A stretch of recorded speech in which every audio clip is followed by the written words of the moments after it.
I love Muhammad എന്ന ഒരു പ്രശ്നം ഉണ്ടായി. ഐ ലവ് മുഹമ്മദ് എന്ന് ആരോ മുദ്രാവാക്യം വിളിച്ചപ്പോ അതിനെതിരെ പ്രശ്നം ഉണ്ടാക്കി അല്ലേ? അപ്പോൾ ഇന്ത്യയിലെ 10,000-കണക്കായ ഹിന്ദുക്കൾ അവരുടെ സോഷ്യൽ മീഡിയയിലും മറ്റും വന്നിട്ട് എന്ത് പറഞ്ഞു?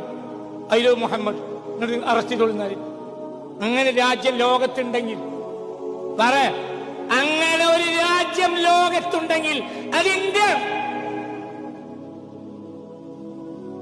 പാർലമെന്റ് അംഗം നരേന്ദ്രമോദി ശ്രീമാൻ പ്രധാനമന്ത്രിയുടെ മുഖത്ത് നോക്കി പറയാം, ഐ ലവ് മുഹമ്മദ്, അറസ്റ്റ് ചെയ്യ്, ഐ ലവ് മുഹമ്മദ്. അതാണ് ഇന്ത്യ. ഞാൻ ഈ ലോകത്ത് മരിക്കണവരെ ഇന്ത്യക്കാരനാണ് ആഗ്രഹം. ഇന്ത്യ എന്നാൽ ലോകത്തിന്റെ ഒരു മാതൃകയാണ് ഇന്ത്യ. അള്ളാഹു ഇസ്സത്ത് നിലനിർത്തി തരട്ടെ. അഭിമാനിച്ചോളി. എന്തോ പോലീസ് കൈവച്ചു ഐ ലവ് മുഹമ്മദ് എന്ന് പറഞ്ഞതിന്റെ പേരിൽ 10,000-കണക്കായ വേദാന്തികളായ ഹിന്ദുക്കൾ, സന്യാസിമാർ ഇന്ത്യ പറഞ്ഞില്ലേ? വേറെ വേദാന്തികളായ ഹിന്ദുക്കൾ വന്ന് സോഷ്യൽ മീഡിയയിൽ ജനമധ്യത്തിൽ എന്ത് പറഞ്ഞു? I love Muhammad, I love Muhammad.